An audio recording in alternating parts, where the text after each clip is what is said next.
United States, and this week in Washington it has been an interesting one, with the president making good on his election promise to wind back relations with Cuba. But at the same time, Mr Trump's deteriorating relationship with the intelligence community hit a new low when the president took to Twitter to confirm he's being investigated for sacking FBI boss James Comey, again describing it as a witch hunt. Professor Ed Blakely is a former White House staffer for both Republican and Democratic presidents. He's now at the University of Sydney. He joins us here. Ed, welcome. Good morning. Good morning. I have my lawyer suit on. Yes. All ready? Ready for action. Ready in case. I took a course in law when I was in university, so I think I'm well equipped. Washington is calling. Yeah. Well, I've You're been needed. before the Congress 36 times. Oh, indeed. Yes, Okay. during Katrina. Oh, okay. Yes. Let's- Well, it's been a big week, hasn't it? Well, it has. Yes. So you're well placed to take us through it. Thank you, Ed. Some have described this as, now this is saying something, the worst week of Donald Trump's presidency. I don't know whether you agree with that, but certainly there have certainly been some major developments. Now, did he or didn't he confirm that he is being investigated at the moment? He confirmed this, and that was another mistake. Why confirm this when no one else has? So it makes him sound guilty, doesn't it? His lawyers must be, if they have any hair, they're pulling it. So where does this in fact leave us? Because as we said, it's been something of a week, hasn't it? You know, we've had the hearings involving Jeff Sessions as well. There have also been revelations around the Deputy Attorney General, Rod Rosenstein, his role, whether or not he may recuse his role now in overseeing the special counsel. I mean, it's quite a murky picture that we're now painting, isn't it? Well, let's step back a minute.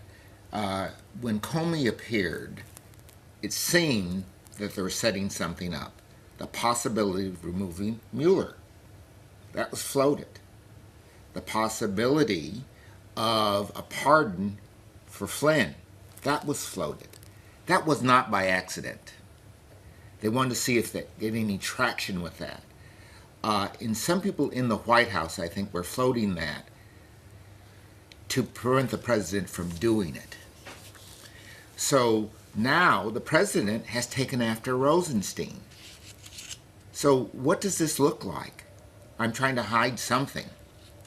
And what is it? Yeah, because the president himself said he's now being investigated by the man who asked him to remove Comey. I mean, it's confusing, but it appears No, essentially... it's not confusing. That's perjury. Yeah, well, indeed. Now you're speaking your lawyer talk.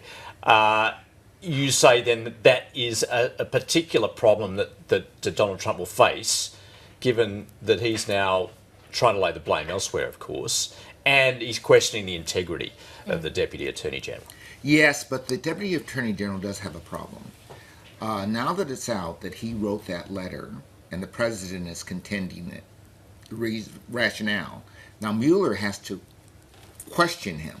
When Mueller questions him, he will have to recuse himself, because now he's a victim of this investigation. And that will mean the Deputy Attorney General will become the acting Attorney General.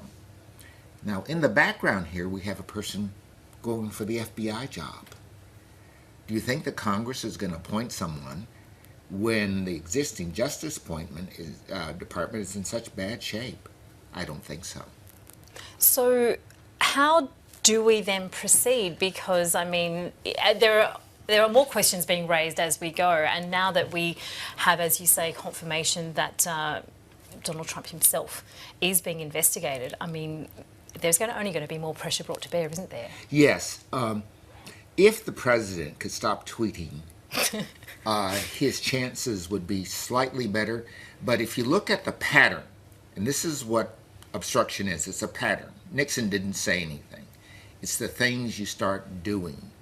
And the things he's done with his tweets, even his own people have said, this is causing us problems. So I think that Mueller is being very smart here. He is letting the president hang himself. Well, Ed, when you say his own people are worried about how this is developing, who are his own people? Who are his trusted confidants? Does he have any? Well, he has confidants who want him to succeed. And among those people is the wife of his press secretary, the Conan, I forget her name. Anyway, he has come out in the news asking the president to stop this because the president is losing his presidential immunity by making these statements. Sessions made a big deal of this. I can't say what the president said. Now, when the president comes out and says, well, I talked to Jeff Sessions, all of a sudden the president is open. You may not remember this because you're very young, but Nixon, when he fired all those people, lost his ability to say he had any personal privilege. And so what Mueller will do is just go into court and says, the president has lost his personal privilege, Jeff Sessions has lost his personal privilege, I'm going to question them under oath. Yeah, so much like Nixon, I guess, in the Night of the Long Knives, he's essentially trying to sideline these people, not necessarily sacking them as Nixon did. No, but by sidelining him, he's essentially done the same thing, because now they're open to being questioned. When they're open to being questioned, then they're in the position of possible perjury. Sessions didn't do himself any favors. Either he has Alzheimer's or there's something seriously wrong.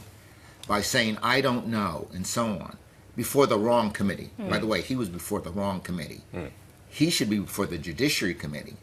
He was sent up there to pour some water on Comey, and he lit more flame. So now he's a subject of investigation.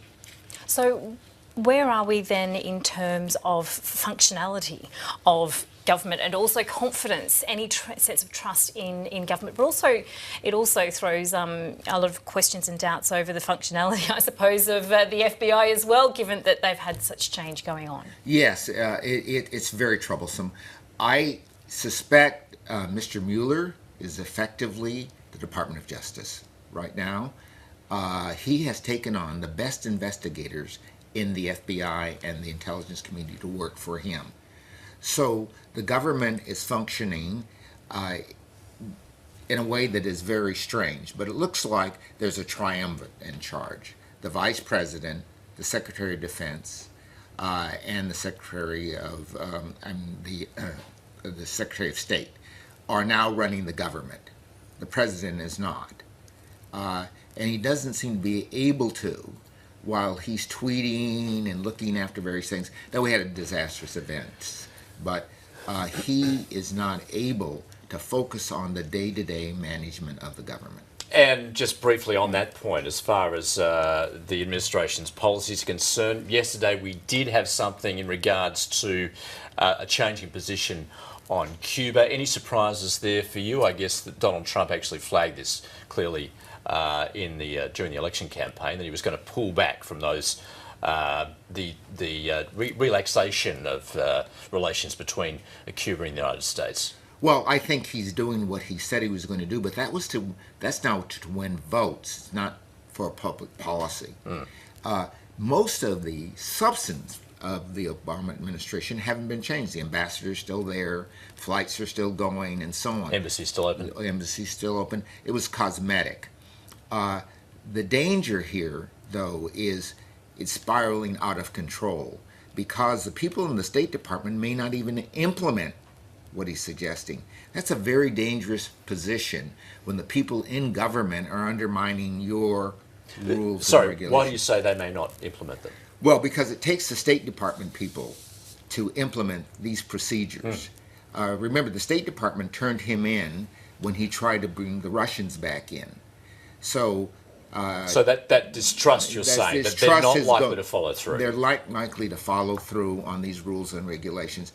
There's no interest in putting Cuba back. Think of the tourism industry. Think of all those industries that are benefiting from this.